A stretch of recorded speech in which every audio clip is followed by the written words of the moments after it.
Okay, good afternoon, everyone. There's a small little problem on the visual, so you'll see the slides, but you can't really see me. That's okay. We'll make it more like a podcast, and so that's what we will do. Okay, here we're going to speak about paradigm shifts in the understanding of human behavior.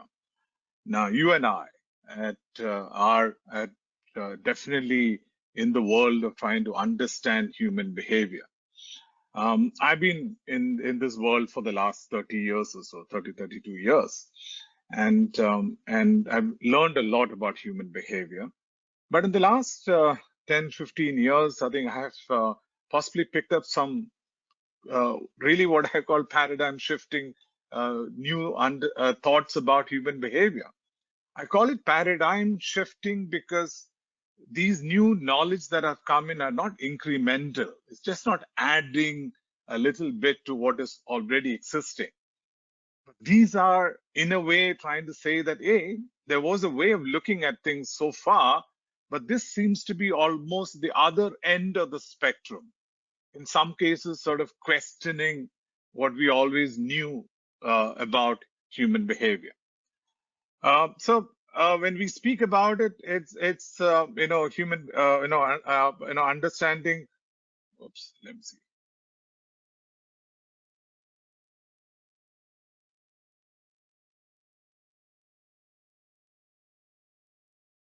Yeah. So if I ask a traditional understanding of human behavior, we would actually say human behavior is mostly where humans are mostly conscious of what we do. So most of our research methodologies are very clearly asking people, what did you do? Why did you do what you did? Obviously, questionnaire methods, focus groups. We might obviously believe there are certain things which are not really known, so which is at an unconscious level. So we do a bit of an in-depth analysis, and we are able to figure that out. We also believe people are rational, so obviously they have the ability to sort of convert whatever they know onto Likert scales, and they can actually make sense out of that. So our research methodologies were clearly based on the assumption that humans are predominantly conscious and rational beings, and even our communication strategies were based on that. So all that we need to tell them are the benefits of using a product, and they would use that product, or tell them about the consequences of a problem, and they would actually not be involved in that particular problem. But as I said, in the last 10, 15 years, I have actually come across about a very different understanding of human behavior. And I'm going to talk about 5 of them. Traditional understanding is that human behavior is conscious and rational. But in the last, I think I was one of the first to sort of re-look at human behavior. First 17 years of my career, I worked in a lot of advertising agencies. But somewhere in the late 90s, more so in the beginning of 2000, I knew that our existing way of trying to understand human behavior wasn't the right way. And in 2007, definitely I co-founded FinalMile Consulting, which was the first firm in the world to take learnings from cognitive neuroscience, behavioral economics, and design, and then look at human behavior in a different way. And about 3 years back, we became part of Fractal Analytics, which is one of the leading firms in data analytics and AI in the world.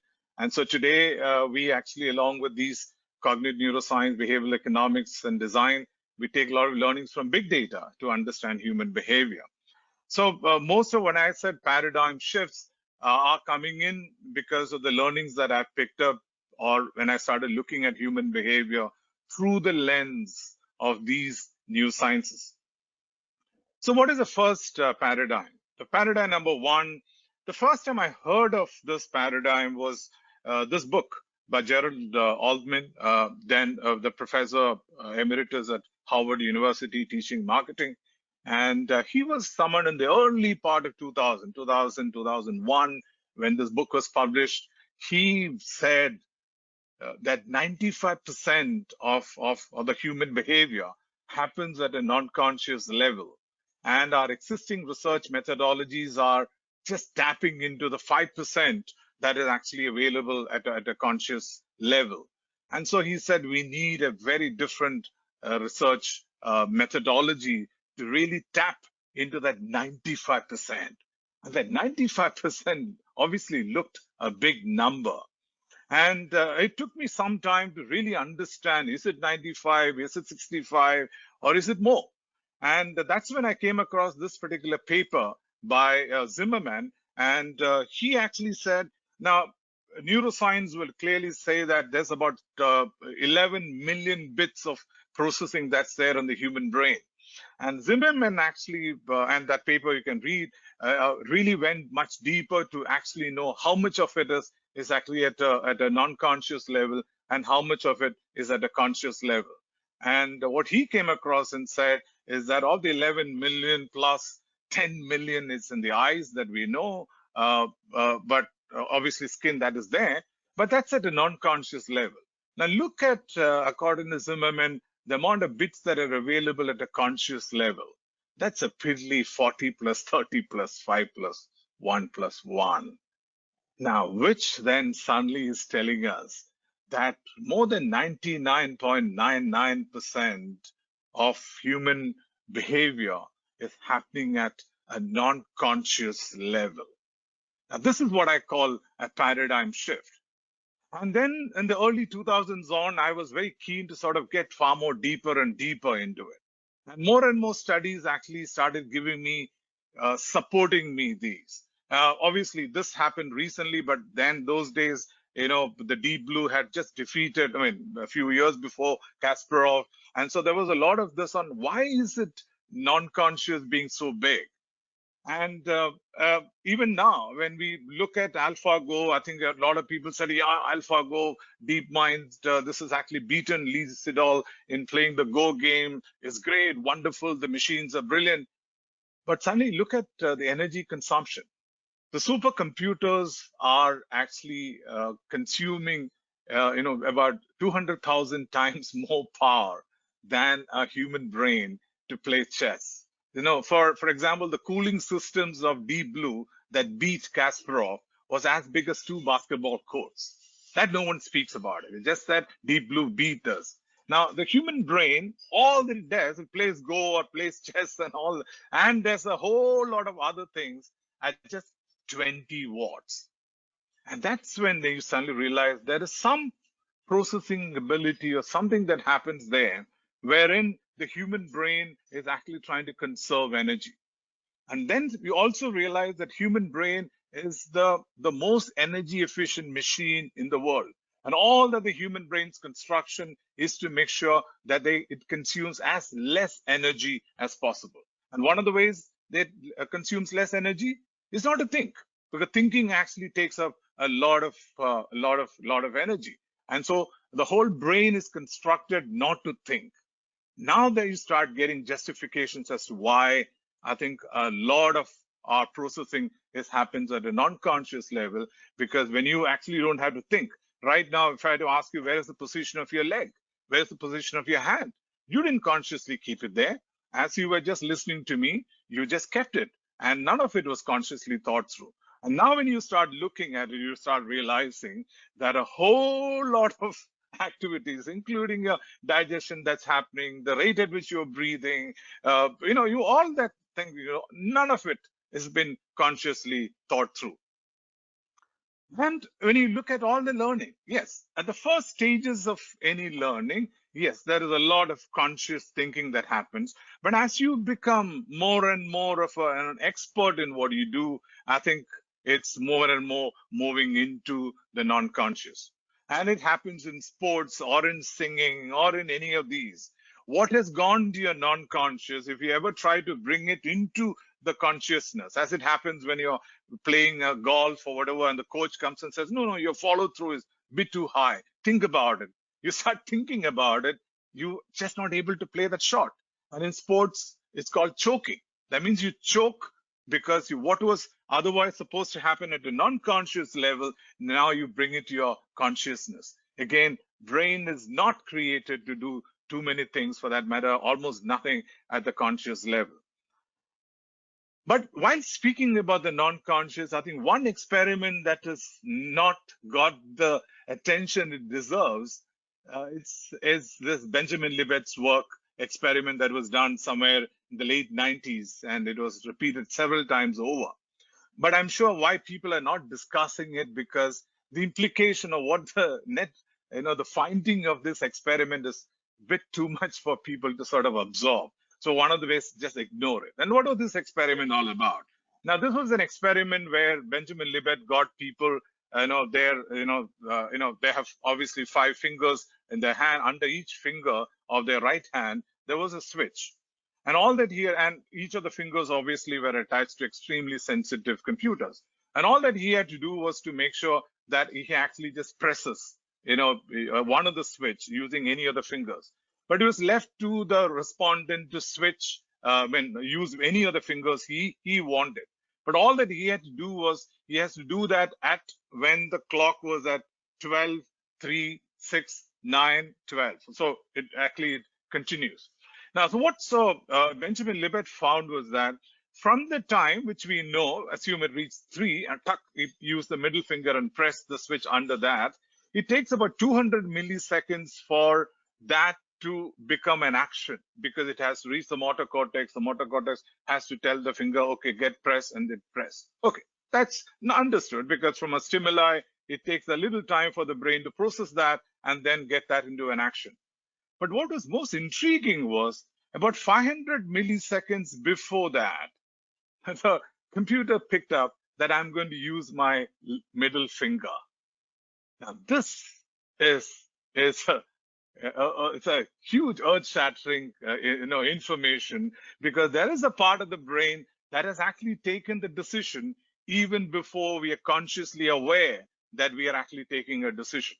I know the whole concept of free will and all of them actually are in question, but Benjamin Libet's work again actually proven the importance of this whole, this called the non-conscious nature of the human brain and its processing. And it's not just small. Of the 11 million bits that is there, we have less than 100 bits that is available at a conscious level. That's the largeness of the non-conscious. The second paradigm. Now, we've often heard in decision making saying that there is rational thinking and there is emotional thinking. And we're always told, keep emotions away. And that's been our way of looking at human decision making. But Antonio Damasio, a neuroscientist from Ohio University, actually in this book actually said, because this book was based on a study that he has done of this man called Phineas Gage, where in an accident, an iron rod went through his left eye and came out from his head. And after that accident, he didn't die. He lived on, obviously, with a very different sort of a behavior change that happened.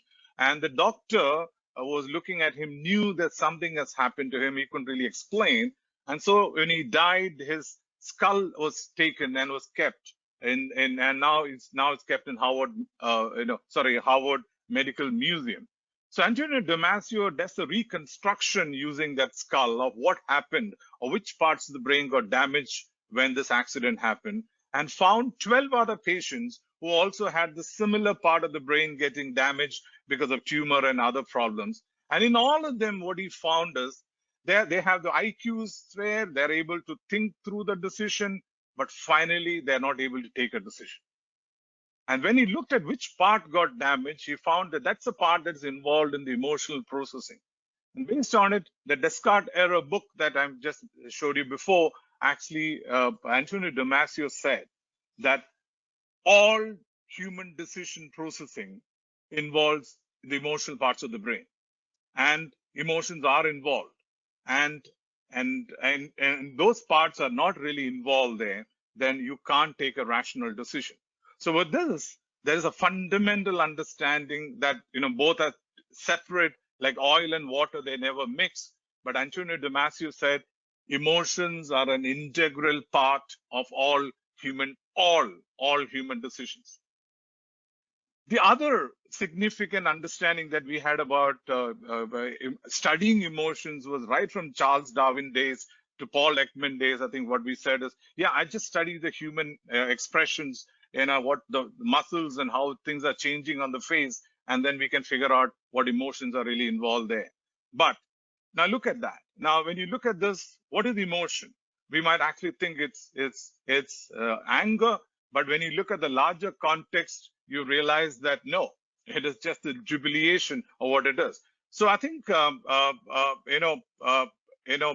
Lisa Burnett was actually the person who said that the belief that the facial expressions are a universal language of emotions is not right, and there are much deeper processing that are happening at the inside the human brain, and unless you understand those processes, you don't really understand what emotions are happening. And so a lot of research has been happening with technology firms and market research firms who were trying to understand the facial muscles and then try to figure out emotions are look like are not in the right direction. So that's paradigm number 2. The paradigm number 3 that I picked up was we believe that human brain is all about, so far as input output machine. So there are a lot of stimuli that's coming in, the brain processes all that, and then obviously an output that happens out from there. Now, I'm not too sure whether the audio will actually, next one will play, but this is actually taken from post the 2003 World Cup, where India, the Cricket World Cup, where India played obviously Pakistan, and some of the older people in the audience would remember that, where Sachin Tendulkar played one of the best innings of his life on that, and but where the first over he hits Shoaib Akhtar for a 6 and all that. But what happened is when he came to 92, he developed cramps, and the whole of India expected him to take a runner, but he didn't take a runner, and when he came to 96, he got out. So the whole of India was wondering, why didn't Sachin not take a runner? Now this is an interview that is done with Harsha Bogle post that when India went on to play in England. So Harsha actually what he does is that he says, tells Sachin that, Sachin, what we did was we kept a stump mic on and while you were playing in England, and we found something very peculiar about what you do. He's saying before you play a ball, you says 1 and you actually play that ball for a 1. Or before the ball is bowled, you actually says 2 and you play that for a 2. And the first reaction of Sachin is, hey, do I do that? Now, this is a huge learning for us who believe in market research, where we believe that people are aware of what they do. And all that we need to ask them, and they will tell us, what they were doing and why obviously they were doing. Now, here is Sachin Tendulkar. He's one of the most evolved, maybe the known, best player in cricket. So he knows every bit of his game. So he should have been aware of there is a very peculiar behavior that he has. That when almost, and he says, before the ball is bowled, I know that's a 1. And he actually says 1 or a 2. And that's obviously is very, very surprising. Now, obviously, that to me again opened up and said, hey, that means people are not aware. Even the best of the people in their trade are not aware of certain behaviors they actually do. But this also led me to another very interesting, this to do the mathematics of playing a cricket shot, which is the same as in playing in baseball and the same as in playing, tennis, which is when a ball is bowled at about 145 kilometers per hour, the ball from the bowler's hand reaches the batsman in about 0.45 seconds, less than a half a second. Now, so that's the time that a batsman has to decide what shot to play or where to play that particular shot. Now, studies have shown that for that person to decide what sort of a ball, the batsman to decide what sort of a ball the bowler is going to bowl, a lot of batspersons actually says, I look at the grip or the final delivery of the ball and I get a feel what sort of a ball he's going to bowl. So that means the image of that ball falls on his retina and it goes to multiple parts of the brain. And it takes about 160 to 220 milliseconds for him to analyze, given all his experience, what is the pitch, what is the ball, all that. It takes about 220 milliseconds, less than a quarter of a second, and says, oh, that's a ball that's going to pitch here. This will be the height to which the ball will come, and the ball is going to move away. And so he gets that very important information. Then, based on that information, he lifts his bat, rotates it back, and brings it back to meet the ball exactly where it is. If it is high or low, it would definitely be a catch. Now, that bat swing takes about 0.2 seconds, about 200 milliseconds, which means the time that is available for a person to decide what shot to play is about 0.01, 0.02. Anyway, that's one information. But remember, which means all this is happening in milliseconds. And remember, the most important this one is the decision is being made even before the ball is bowled. Now that gives us a tremendous new understanding about the human brain, that the human brain is actually an anticipating machine. And Peter McLeod of the Cambridge University has done a lot of work in this particular area. You can read more about it. And then same is with tennis, same is with baseball and all of it, which basically says the brain is looking at, and as you look, and it's true not just in sports. Sports is actually one of the areas where a human brain's functioning is studied a lot. You just walking out, and when you're just looking at it, there is an anticipation of what it is. What sort of a door, how do I do it? And all that the brain is, if it is as per our anticipation, that just becomes a further learning. And if due to some reason it is not as per anticipation, then maybe you relearn and there's a mistake that happened. But human beings are always walking into something and with an anticipation that is derived out of the past experience. Now, this again is a very, very new and a beautiful, new, paradigm shifting understanding as compared to our traditional belief that it's always input output machine. No, we have very little time, for that matter, almost now no time for the brain to actually process every input that's there in a context and then take a decision. Is always anticipating. And obviously there's a lot of work that's happened on how that anticipation is made in a matter of thousandths of a second. That's another area in itself. And what is the paradigm number 4? The paradigm number 4 is that we thought man is rational, man is taking in all the information and then processing it all. As we said, the time that's available for me to decide what shot to play is about, is one, it's in the matter of thousands of a second. So obviously he's not going to do a whole amount of processing. He's just taking a lot of shortcuts. And I think the behavioral economics people were 2002 Nobel Prize, 2008, and then 2017 Nobel Prizes actually said that the classical economics way of processing this one is not the way. People are not rational. People are irrational. And a lot of biases are happening because quite a few times these shortcuts called heuristics don't really work. So I'm not getting into it. I'm sure you all have read Kahneman's Thinking Fast and Slow and other things. But I also want to introduce you to another person who's actually done some very interesting work on the shortcuts of the brain takes. And he again looked at, among other things, high ball. And obviously in cricket also, that's a ball which is high. So that person has to go run and take that particular catch. Now, if you were to look at how does he judge the trajectory of that particular ball, if you look from a physics point of view, the number of variables that are involved are very large. The force at which the ball was hit, the angle at which it was hit, a lot of those factors, the wind velocity, a whole lot of factors had to be taken into consideration. But in a cricket field or in a baseball field, none of those informations are available. But the players are taking very intelligent guesses and really capturing what the trajectory is. Now, this man called Gerd Gigerenzer said, how do they do it? And he said, the brain has something called smart heuristics. And in this case, the smart heuristics is they look at what the angle between the ball and me, and all that the runner does is to maintain the running speed in such a way as to maintain that particular angle constant.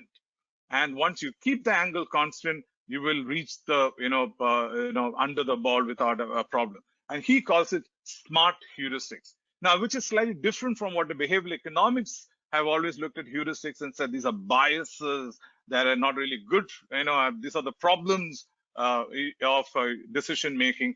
But Gerd's work is all in the area of how the brain evolutionarily had developed very, very smart ways of taking decisions in a jiffy, and understanding that, he says, will always understand human behavior. And the fifth paradigm is, I'm showing it in the form of a visual illusion. So look at squares A and B. The square A looks dark. The square B looks obviously very light. Now, obviously, that's what the color is. Now, what I'm going to do now is, obviously there's a cone, there is shadows and all of it. And what I asked you to look at was the color of square A and B. But it's very clear. Okay, A is dark and B is very light. But what I'm going to do now is to cut all the other elements around the squares A and B, and then take one more look at the colors of squares A and B.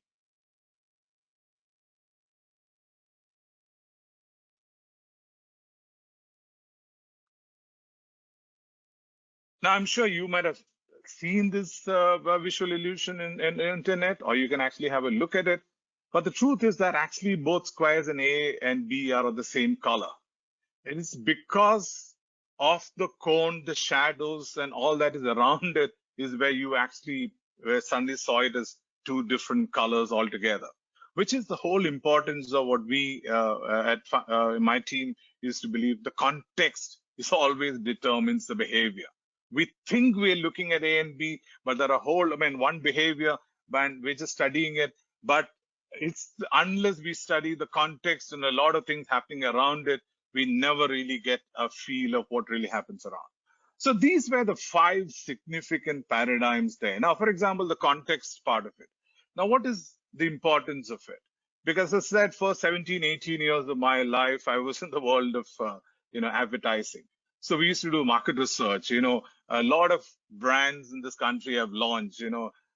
Rexona, Rax, Reliance Infocom, Pepsodent, a whole lot of brands for our companies. So, for example, Pepsodent is one brand I launched. Worked on my advertising, my research budget on the brand used to be close to 2 to 3 crores. I'm talking about the late 90s, early 2000s. And we said, yeah, we're launching a new campaign. Let's do it. Oh, yeah, okay. We'll go to Delhi. We'll do a few focus groups. Bombay, of course, we'll do focus groups. Then rural area. Okay, Tirunelveli, let's do something. And Kolhapur, do something. And we used to do maybe 10 focus groups. And we used to say, yeah, we have understood. We know what it's all about. And now, who does the research in Tirunelveli? Because obviously, the research firm is actually, we have called a research firm. And the research firm is actually called up their Chennai office. Chennai office has called up someone in Tirunelveli. He has done the research. Obviously, he's informed that to the Chennai office. Chennai office has sent that to the Bombay office. Bombay office has analyzed that and then comes and makes a presentation across there. Now, what is it in the context of what the whole thing? And we're trying to understand brushing habits. We're trying to understand night brushing. We had understand. I'm sure the whole research was actually definitely never done in the context. And then, as part of an ad agency, what do? How do I make the ad? I make an ad and then put it up on the television. And when do people see the television? Sitting in the living room. It's definitely not while they're brushing their teeth or even close to what it is. So if you look at our traditional approach, the context was never really, in a factor that we took into consideration, either when we did the research or when we developed the mass media campaign. So in all of them, that's right from the first one, which is the non-conscious, huge nature of the non-conscious, the huge big role of the emotions that we were talking about, obviously, then I think I was talking about the whole area of the heuristics that was involved, the context that is involved there. In all of them, I think we never, there was a traditional knowledge, and this was very, very different. So given this, I think now what we have is a very clearly a different understanding of human behavior.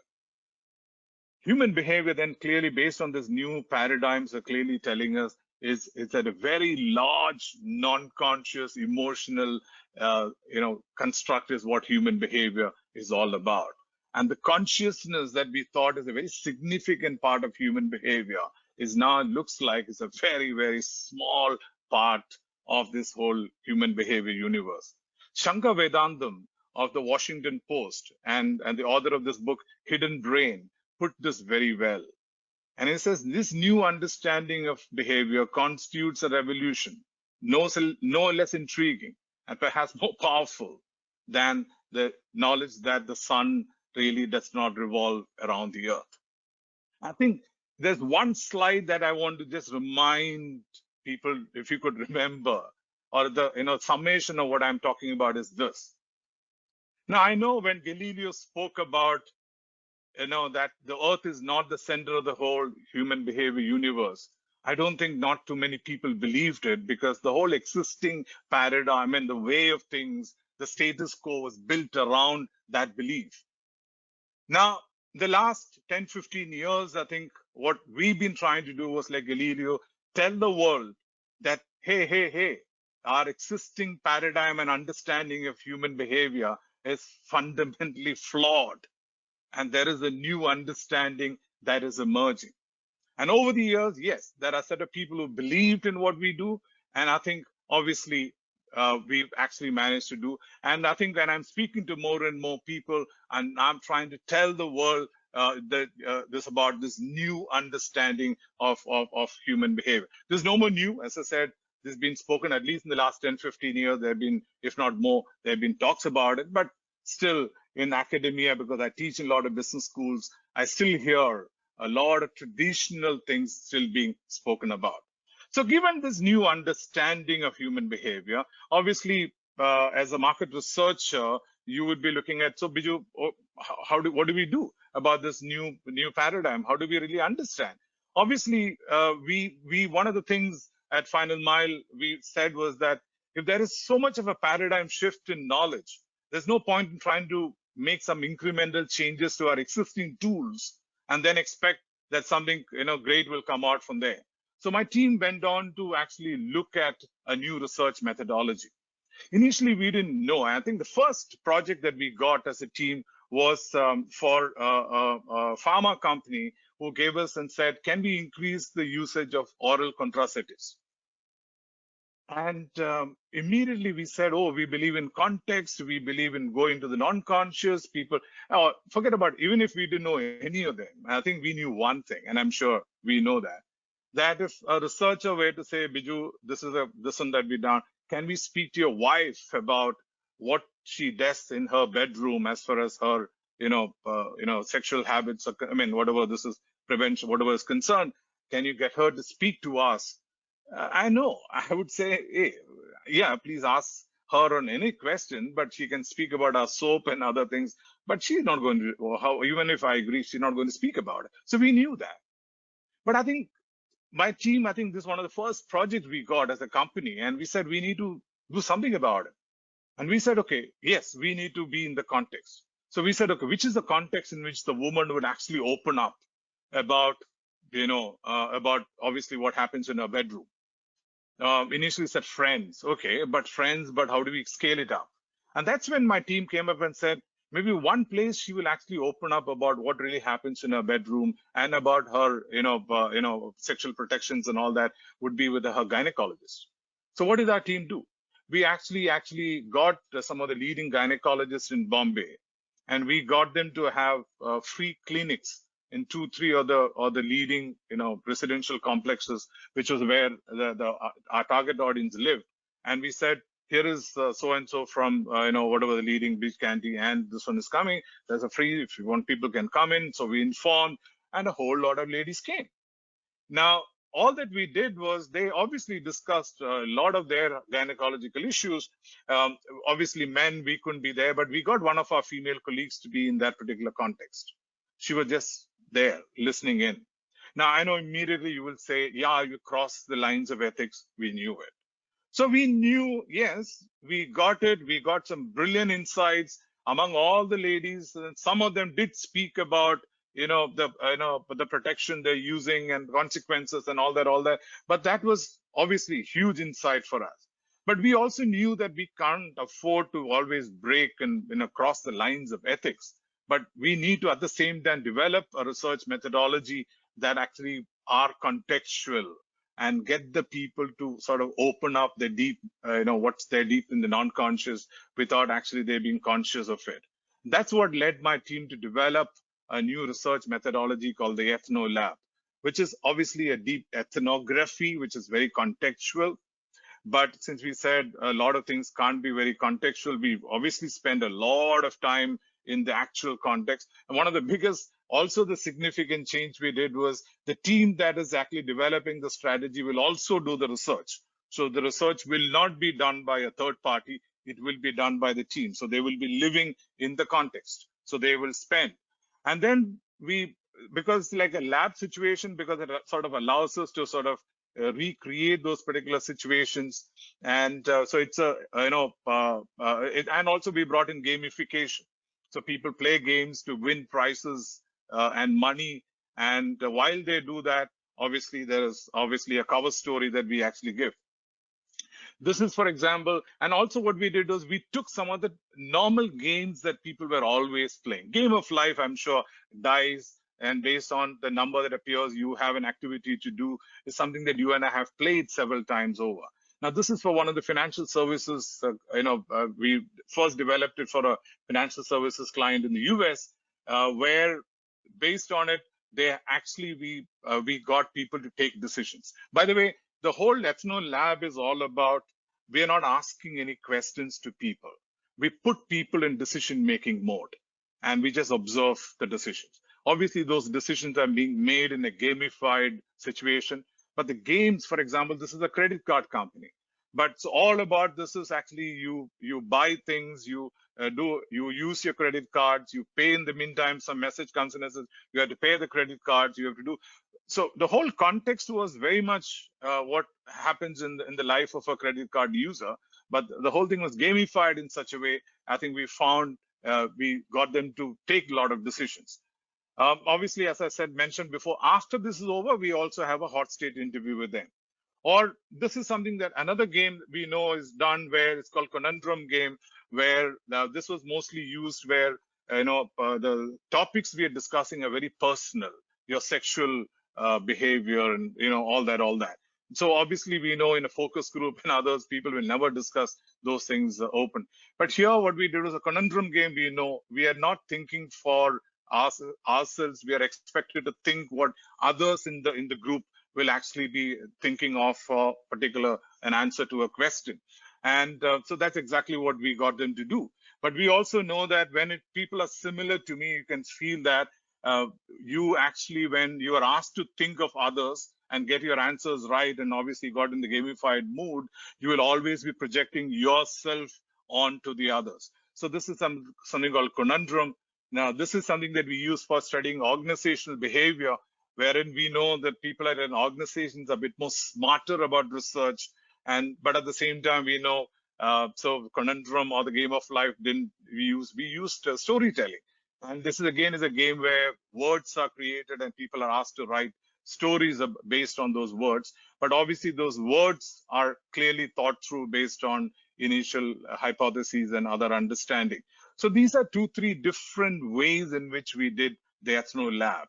Very gamified, but very contextual. But obviously, was meant to get how people are taking the decisions. And then, obviously, what we did was after the Ethno Lab is over, we also do a hot state discussions with them. And given also our understanding of behavioral sciences, we actually make a whole sense out of it. One thing I also forgot was the hypotheses that we are testing in any of these are also based on behavioral science work that has already been established, or been, so there are certain, which has been established. So that's what we actually are testing in these. I think the only 2 times we entered our work at the SOMAR, look at the output is there. It's obviously captures the complexity, because most of the problems that we have been studying in the last 10-15 years are very, very complex problems, like HIV in Africa. This is voluntary medical male circumcision in Africa, which is seen as one of the best ways to make sure people don't get infected with HIV. But the problem that we were asked to study was, initially there were a lot of mass media campaign and told the people about the advantages of undergoing a circumcision. But despite a huge amount of awareness, very, very, very small percentage of people only went for circumcision. So we were asked to study why people are, despite awareness, people are not getting circumcised. And that's when we use EthnoLab to study this particular thing. But I think, as I said, it's such an elaborate, this one, we're able to understand the emotions, the context, the different mental models, and also because we can actually change things around, we can also try out preference reversals while the research is on. So all that is possible out there. I think the only two times we entered, we joined and presented our work at the SOMAR, both at 2015 and 2016. I think the highest award in the world was for a FinalMile case study. 2015 was the work we did on voluntary male circumcision. 2016 was the work we did on girl trafficking. And when you see the citation, actually, you'll see very clearly they said the technique is so powerful. It is able to get into such a personal facet of the behavior, like one's sexual behavior, because girl trafficking, we had to study both sides of the coin, which is the supply side. What are the factors that pushes a girl into that flesh trade? And that's on the supply side. On the demand side, we had to figure out, why do men go for paid sex? So we studied both, and it obviously was much appreciated. Now, it's just not the awards that matter. I think, let me just show you a few of the insights that we picked up among the many projects that we've done. And when I look at those insights, is where you suddenly realize that, traditional research methodologies wouldn't have sort of thrown up these insights. One of the most talked about projects of FinalMile is the work we were asked to study as to, why 12 to 15 people die every day in Bombay, as they cross the railway tracks. And when we went to the railway, the accident spots, it was very, very clear that people, can see a train coming in from very clearly for a very long distance. So the question that was there in our head was, how can someone get hit by a train that he can see coming in? So traditional understanding of human behavior didn't give us any clue. That's when neuroscience allowed us and said, hey, there's a problem with our brain, because evolutionarily our brain has not seen large objects move fast. Deers and rabbits moved fast, and we could judge the speed of it, and we threw a stone or a spear and killed it.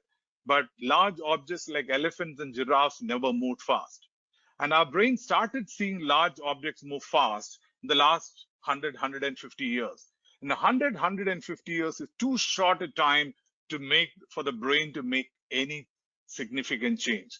So our brain continues to underestimate the speed of a large object by close to 40%. And the insights we picked up were not just good enough for just understanding the problem. And you'll realize it's always helped us to also design new, very innovative interventions. So assume that, as I said, we got a brilliant insight, but if my objective was to develop a communication that was to the conscious mind, we would have done what the automotive industry has done. Objects in the mirror are closer than what appear, and we would have put up a lot of conscious messaging across Bombay by saying, trains are faster than what you think, so be careful. But we knew that's not going to help.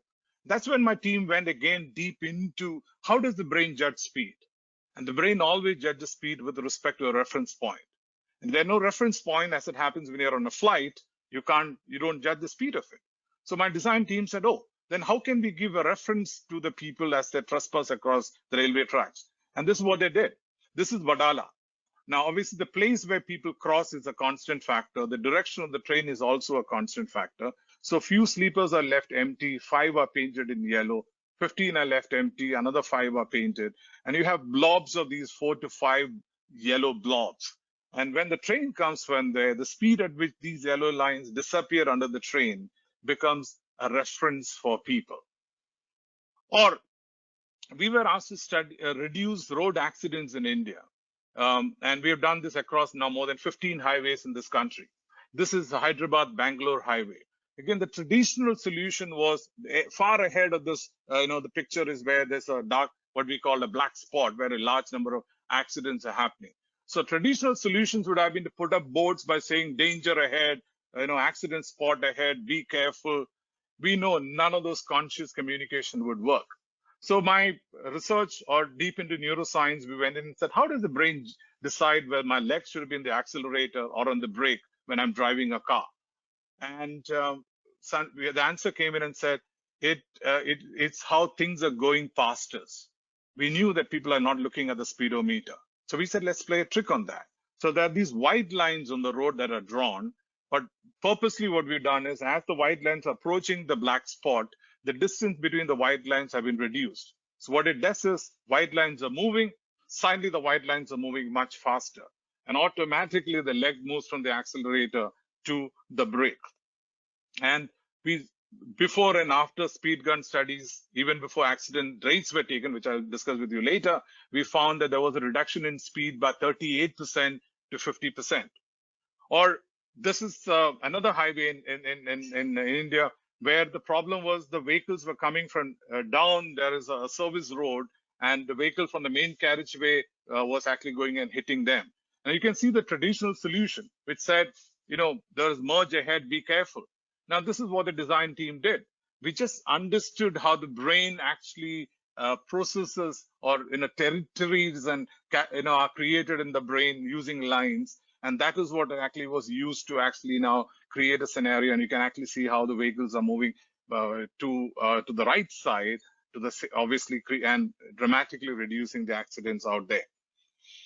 Or another insight was, this is now useful for not just for financial services, but even for climate control. Because the biggest issue in all of them we are talking about is, how do we get people to prepare for future? Future generation, or even our own future, which is in financial services. Future generations, obviously, in the age of climate control. And my team actually goes and says, okay, we're talking about future, but when did human brains started thinking of future?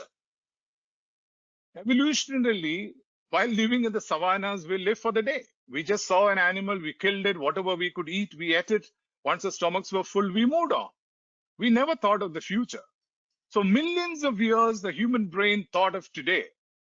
We started thinking of tomorrow, or let's wait till tomorrow, was when we started agriculture. And agriculture is about 8,000 to 10,000 year old scenario. And again, 8,000 to 10,000 time frame in a longer time frame of millions of years is too short a time to make any change in the brain. So the human brain is actually it's do not have any relationship with our future self, because human brain is actually created to live for today.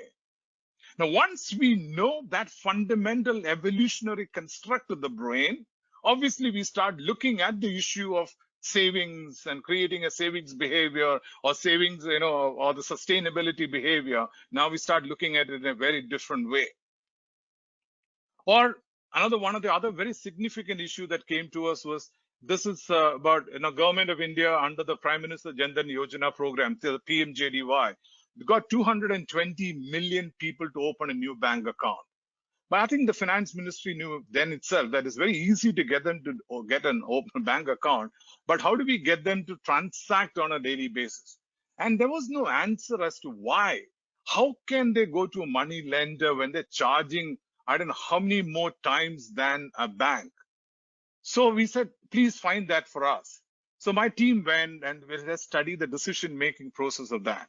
And what did we find? We said, okay, now look at the context in which the man needs money. Maybe it's in the night when the man actually, suddenly his wife says, our son is ill, we have to take him to the hospital. So the first thing he looks for is can I get access to the money? And he knows that, his money lender, I can go and knock it on his door at any point of time, and I can always get money from him. And whereas the bank, he knows, is open only from, say, 10 to whatever, 2 o'clock. After that, access is not there. The other question that obviously is that, okay, is there a surety that I would get the money there? And he knew that the money lender, even if I've not paid back the money before, he would actually pay the money to me. I almost get it. Whereas in the bank, he knows is somewhere he might say, even if I present all the documents, he won't actually pay the money. But, sorry. And the most important thing was, we realized is, okay, he says, I need 5,000 rupees. The man says, okay, 10% interest, so 500 rupees I'm keeping it. Here is 4,500, but now pay this for the 100 rupees for the next 50 days. And all that he's looking for is, can I afford to pay 100 rupees for the next 50 days? And he says, oh, it's harvest time. Okay, I'll have work. I can afford to take it. And when we looked at the decision-making process, we realized these were the three factors that were involved there. And the most interesting factor was interest was not a parameter in the decision-making process itself.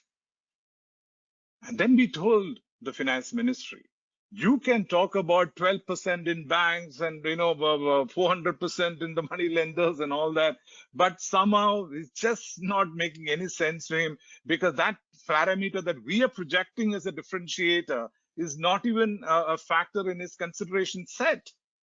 So you have to think anew. Or one of the largest banks in this country came to us and said, can you study the behavior of people who have not paid a loan for the last 6 months? Now, obviously, we studied. First, we studied the behavior and what does people think of these people and in the bank. So we went to the call centers and we spent a lot of time. We started listening into the conversations that our call center employees were having with these money lenders. That was like galis. Hey, how dare you? I've been trying to catch you for the, call you for the last 3 friends. You were trying to avoid it. You think I can't get this new number of yours? Come on, what is happening? You're not paid for the last 7 months. You need to go to. It was clearly how you treating. He's a chore. I mean, he's the thief who's ran away, and we need to catch him. Now, first of all, for us to do an Athlone lab, it was so difficult to get respondents, because every time we went closer to him, he avoided because he thought we are coming from the bank.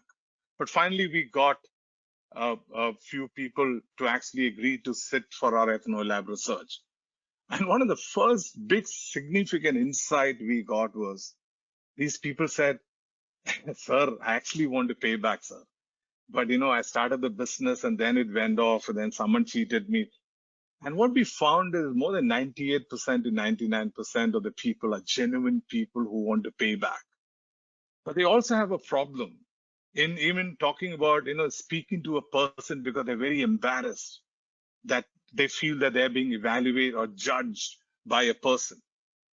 And so we said, hey, these are times where machines and automaticity would actually really help. And we worked out a whole program wherein the people who have not paid in 6 months, which are real write-off cases, we improved the collections by 20% once we had these insights coming our way. Or I know I spoke so much about social issues because that's what we have done a lot of work. We have done a lot of work in obviously in commercial areas. Let me talk about one from the from the CPG category. And here is where this is an ice cream manufacturer, and the biggest issue was obviously sales are very low. So how can you improve upon it? And what did we do? When we looked at it again, ethnography, because on the stores we can do the ethno lab in the store itself. We can convert the situation itself into a stimuli in itself. And obviously in our work, we saw that, people were moving to the ice cream counter, they were taking it, almost they're keeping it down after that, or kids were pulling the parents, but parents are sort of moving away. So you could see all that. And after, I think, days and weeks of that, and that's when we realized that, the emotion that is predominant at the point of purchase is actually guilt. People are guilty. They're feeling guilty about it. And but whereas all the communication that we create and all of it is actually based on the emotion at the point of consumption, which is joy. Now, this we found in beer, we found it in a whole lot of other categories where the emotion at the point of purchase is very different from the emotion at the point of at the consumption. And a lot of companies use the emotion which is at the point of consumption. If you look at the beer campaigns and all of them, they're all look at liquor shops, for example. We've done a lot of work for one company we did a lot of work on that, which is look at the behavior of the people. People don't even remove their helmets when they go to the liquor shop. We photographed, we did videography of the people. They're so what we call, their hands are all, they're very guilty about it. As soon as they buy the liquor, the first thing they do is they put it inside the trouser. So there is Whereas the posters that are there are all, people sitting with a beer and, in enjoying themselves. I think somewhere we didn't really understood the emotion at the point of purchase, and we didn't do much than, except the liquor shop guys have actually put a cloth banner on top of it so that people going through the road can't see what it is. So what I think, so these are insights and more. I think each of them, when I look back at the insights compared to what I've done in the initial part of my career, I don't think the depth and the uniqueness of the insights we got are, anywhere as compared to what I did subsequently in my next 14 years of my career. Now, what have I done? I think in all of them, you will find something which is very peculiar. And this is, again, a grouse that I have with the traditional marketing community. A lot of our research reports and other things, we are looking at the recent trends. And so generation X, generation Y, generation Z, okay, let's create some, what are the changes, what are there? Oh, torn jeans is the latest trend, okay, Duta, which we are talking about things that have happened in the last 5 years or so. And we make a huge hula hula about it, and we believe that is what is influencing human decisions. Or sometimes we go down to the, let's understand it at the culture level and let's go a bit deeper. But culture is about 50,000 years old. That's what it is all about. But one of the things that I have realized is that there's a lot about what we are when we're taking any sort of a decision that comes from human nature. And human nature has evolved over 600 million years. And that has got so ingrained in the brain.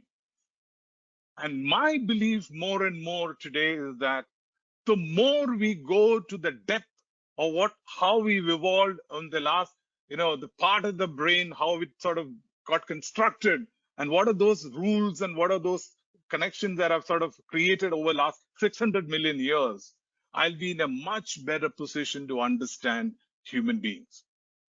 So the advantage also is that when I create a solution like the road solution or across the world, irrespective of age and this, I will always judge speed with respect to a reference point.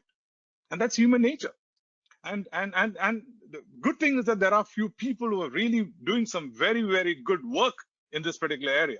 Like even Gerd's work, for example. Gerd is someone I know very well and I work very closely with. Even when I speak to Taylor, he used to invite me to Chicago booth to give lectures there even before he won the Nobel Prize. Because he said, Biju, I've been trying to tell the world about it, but no one believed that it could be applied in practical world. Obviously, he won the Nobel Prize in 2017. So in 2010, 11, I used to go to Chicago booth to give lectures and said, how if you go to the fundamental heuristics, the fundamental constructs of the brain, I think it allows us to understand human decision-making process. But the good thing about all this is that I think this, the success rates that we achieve, like as I said, 12 to 15 people die in Bombay every day. We took Vadala because 17 deaths in 6 months had gone to 23 deaths. And obviously we said, let's take up that because that's where the highest increase in Bombay was, death rate was. The first 6 months, I think 23, it came down to 9 in the next 6 months. And I know whenever I present the question that was asked, even in that meeting by the railway, this one is, Biju, will people get used to this? I said, sir, and this is 2010, 11. So I said, sir, at that time, I didn't have an answer. I said, sir, let's do it for 6 more months. Let's put it up and see what happens. And then what happened was the accident rate came down to 1. Today, I can tell you is, if the solutions are based on fundamental human nature, those solutions become stronger and stronger as people get used to it. Or look at the numbers, the success rate of what we did for the roads. The road accidents in India alone is costing India 3% of its GDP, which means even if we achieve 50% reduction in accidents, this one project alone can add 1.5% to the GDP of this particular country. And there are about 1,600, 1,800 so-called big significant black spots in this country.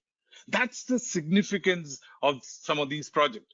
And this is across, not just this one, where it's e-commerce, with ice cream, credit card utilization. the numbers that we speak, and I did speak about the unresolved delinquencies, it's significant. It's significant is what we managed to achieve. But one thing I can assure you is that whenever paradigm shifting knowledge comes in, uh, you know, I know there is a traditional approach, and even when I was in the advertising world and when I used to speak about this, people say, yeah, we will improve upon it, we will do this, which is, use the existing paradigm and try to build something on top of that. But I knew that's not going to work. That will never really do full justice to the new knowledge that's coming in. And so when I started FinalMile, I said all that I knew about marketing and brand building in the first 17 years of my career, it's all forgotten. And I have to learn anew. And I burned my past. And I started a new life 14 years back. And I can tell you that, yes, that path is very different from trying to understand human behavior as compared to what it was been traditionally done. Me and my team took that particular path 14 years back in 2007. And you mentioned a significant human behavior problem in the world. Road accidents to girl trafficking to rehabilitation of rape victims to non-adherence to medication to maternal health to teenage sexuality, HIV reduction. I think my team has worked on a lot, almost all these problems and more. And I think what we found is that the results and the solutions that has delivered has definitely been superior to what we have achieved, what obviously has been achieved through the traditional ways. So my exhortation to all of you is, I spoke about 5 significant, developments, paradigm and developments, shifts in knowledge as far as human behavior is concerned, which is traditionally coming in from the world of neuroscience, cognitive neuroscience, computational neuroscience. Obviously, there's a lot of learning coming from behavioral economics. And obviously, there's a lot of learning coming from big data and AI. I think with these new knowledges, once we bring in, I think we can definitely take a new understanding of human behavior. And that definitely could be better than what is traditionally based on the traditional psychology theories and classical economics. So here it is. And love to have your questions and discussions. I think we have, how much time? We have, 21 minutes. So I purposely kept it because I know you might have questions, debates, disagreements, but love to hear your points and we can definitely discuss. Could you please explain the conundrum game a bit more? It says you get points if you are in the majority. Why is that important, especially if you are discussing sensitive topics? Shouldn't we pay heed to each person's personal views, behavior, and opinions? This is one question we received. Okay. Now, by the way, conundrum game, it's a game that was always played on television for a long time. And the game, it's all about, there are a group of 7 or 8 people sitting there. A question is asked, simple like, what is the capital of Kenya? Now, all the 8 people are supposed to write that, but it doesn't matter whether you know what the answer of Kenya is, but what you're expected of capital of Kenya is, where what matters is you are supposed to guess what the majority of the audience of that group will actually answer, and if your answer matches that of the majority, is where you get the prize. So that's the conundrum game. So which is, I'm sure you've seen that in television. Now, why did we use that as part of or convert that into our research methodology? As I said, most of these conundrum game was specifically used to actually test cases where people will be very reluctant, even in one-on-one interviews, to speak about what their real beliefs and their deeper thoughts about that particular issue are. But people don't mind actually projecting that onto the other people. We're not saying projecting, but almost guessing what would be the answer of the other people about that question would be. So that's what we asked them. So we told them by using the conundrum game, here is the question. For example, voluntary male circumcision. What do you think are, the concerns people have as to why they don't want to get circumcised? Now, we're not asking you we are asking, say, please guess as to why these people have not getting circumcised. Now, these are not people I know personally, but these are all people belonging to me because I can make out, and clearly we have actually made sure their look and feel, age-wise, are all very, very similar to me. Now, I don't know what the answer of the other 7 people are. And in order to get my answer right and to actually, get the prize that I want, what I'll do is I have no option but to project myself onto that particular, the 7 people and give that particular answer. And we found across conundrum games that actually happened to be, all the way they're projecting it, they were projecting the actual, their deep belief. For example, in the credit card usage, for example, when we used it, we actually used it. We also had the previous data. So it was actually helping us to verify whether this, what they were projecting, was actually being projected from within, or is actually they're just saying it for the sake of it. So over the years, we've definitely figured out that it is people are actually projecting themselves onto it. So that's what that game is all about. Now, the questions that are asked there are questions related to the world of circumcision, the world of what happens in a village, what are all the activities you do, and all that. So those questions are very contextual. But what we do is, along with, assume there are 6 questions we want to ask, we also have another 6 to 7 what we call dummy questions, which are random. So people obviously can't figure out what is a dummy question and what this, but dummy questions are also about the culture and what happens in the environment. But suddenly they said, oh, you got a prize. Okay, here is immediately the prize is given. In no time, people get into the game, the gamified mood, and they start giving their answers to get more and more, to make sure that they get the prizes. So that's what the whole conundrum game is all about. And in both SOMAs, I think what we got the prize was when actually the game was, what was used was a conundrum, and it definitely, as I said, was hugely appreciated, because they definitely, everyone felt that this was a very interesting and unique way to sort of really get into issues which otherwise people don't open up about. Amazing. Hey.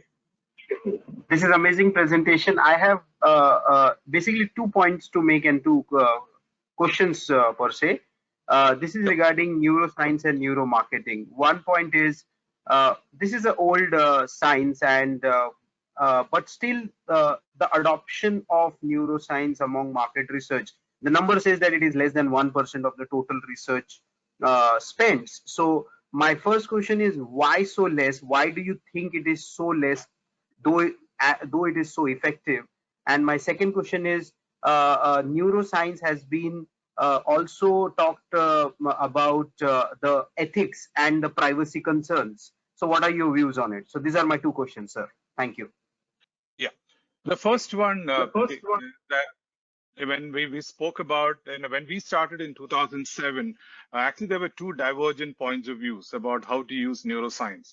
And one was obviously a lot of companies basically said, I can use fMRI, I can use EEG machines, I can use eye tracking methods, I can use skin conductance and all that, and I can test how a 30-second commercial should be tested.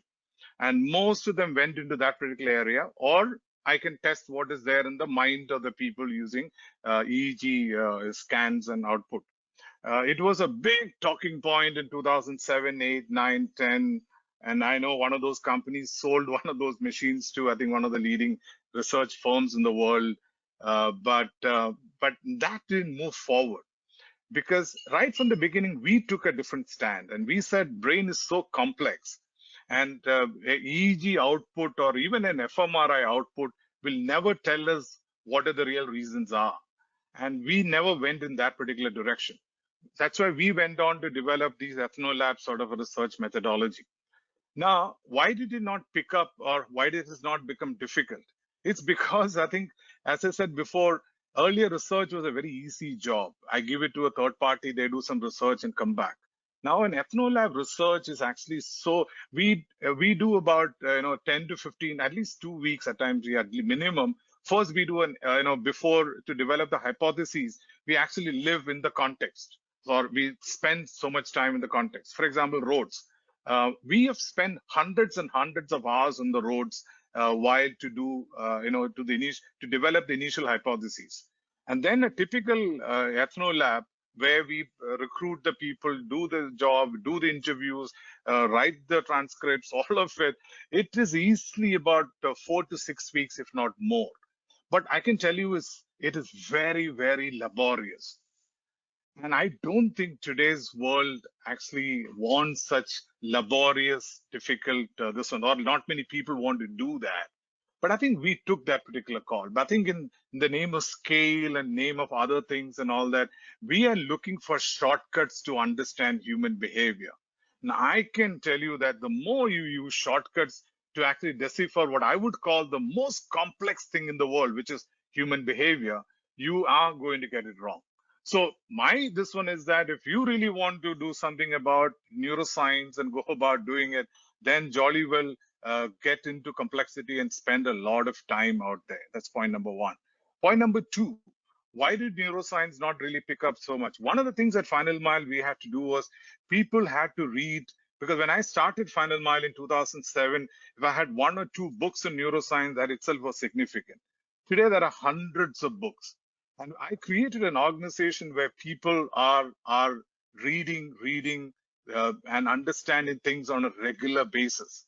And, and looking for people at the age of, after 10, 50 years of experience to read so many books and so many articles on a regular basis is a rare trait. And so getting such people who are really willing learners is also a rare trait. So there are those issues about scalability.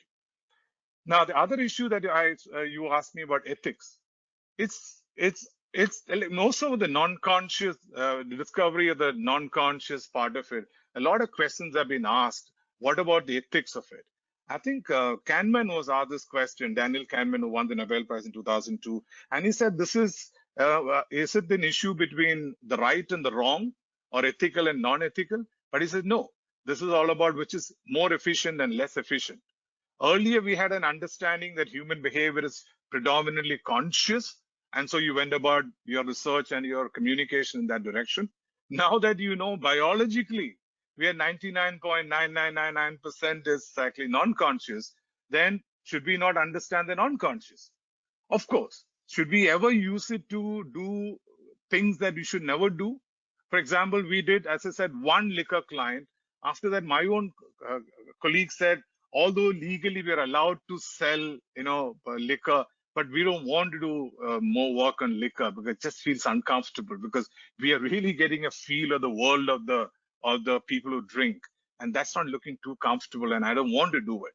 So today, I think I agree that it can be used for wrong things, and it is being used by wrong things, because this whole neuro marketing is not something that was discovered in the last 10, 15 years.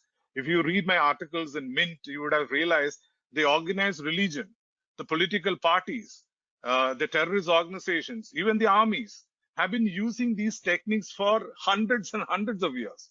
So if you look at the rituals of organized religion, they knew how the brain functions far superior to what any neuromarketing firm in the world does. So my answer is anything in the world can be used for good and bad, but it's up to you to draw the lines and decide what is it that I will not do and what are the lines that I will not cross. So that's my answer to the second one. I hope I answered both your questions. Thank you so much. Thanks. I mean, it was a very much interesting session. I really enjoyed listening through. Having also read the book by Mr. Dan Ariely, he talks about that how human behavior is irrational in nature, right? So we make certain choices which actually doesn't make any sense, right? If you look from a layman's lens, right? But today's session also talks about that how emotions are involved and how we make rational choices as well. So how are two school of thoughts different? Because they both sound very convincing to me. See, I think initially when people spoke about irrational, it sounded right. But today what we are saying is it's, actually the best is captured by Herbert Simon's work on satisficing, which is the bounded rationality. I think that is a more right way of doing it, which is the brain, is not as what the classical economics people said, takes all the information, processes it all. is more closer to what Herbert Simon said, which is saying that given the time constraints or cognitive constraints and information constraints and time constraints, we take a decision which is not the perfect, but it's the most satisfying one. And that's what we are doing. And so in that decision, today we also don't use the word irrational anymore, because given that time, that is the best way to take that particular decision. Now, the role of emotions, for example, clearly is saying that is because, again, the book that I would strongly recommend you should read is a book called How We Decide by John Alera. And that clearly speaks about how in some of the toughest decisions or very quick decisions, emotions actually are more helpful than even the so-called information and processing particular part of it. So it's quick, very what could be the best, most efficient decision is what is being taken. So calling it rational, irrational, I think it's not what it is. But I think what it should be, looking for is how the brain is able to take decisions in a very jiffy, in a microseconds, is what it is. Obviously, the book Blink also speaks a lot about it. Although the work is not his exactly, most of the work there is actually by that professor, she's no more, Professor Ambadi of one of those Canadian universities. Again, it's a work that I would strongly recommend you should read. Just so we have 5 minutes left, we have a quick another question, and if possible to have a quick answer. May I read it? Sure, please. From Asmin. Yeah. What is an ideal sample size which EthnoLab suggests for research? I think is definitely not very large because in a lot of cases, I think I think the team actually what we realize is most of the ethnography work is we take a number which is not the statistical validity. Those numbers are not what is there. But I think we start seeing the patterns of responses. And once we see those patterns, which is consistent, we actually stop it. For example, that work we did on PMJDY, which is involving 220 million people across the country. We were very clear that we need about 4 or 5 ethno labs across the country involving about 10 people or so, and we were more than content with it. But I think less than 100 people is what we would have met, and we had a consistent set of answers coming in. But because I think traditionally the finance ministry was used to more numbers being better and all that, finally I think we ended up with about 300 or 400 people sample size. But we've definitely felt that was not required at all. Most of the credit card and all those particular, we have done it in different locations to get a feel of it. And each location, depending upon, there is a segmentation we do. But each segment, we take one segment and a group of about 7 to 8 is what an ethnolab group is. And that's more than sufficient. So definitely it's about 30, 40, 50 people, not more than that. That's what we do. It can vary depending upon if there are multiple segments that we have to study, but each segment we might do 1 or maybe 2, and that should be more than enough. And we get a feel of the insights that we're looking for. Thank you. Thank you, everyone. Thank you.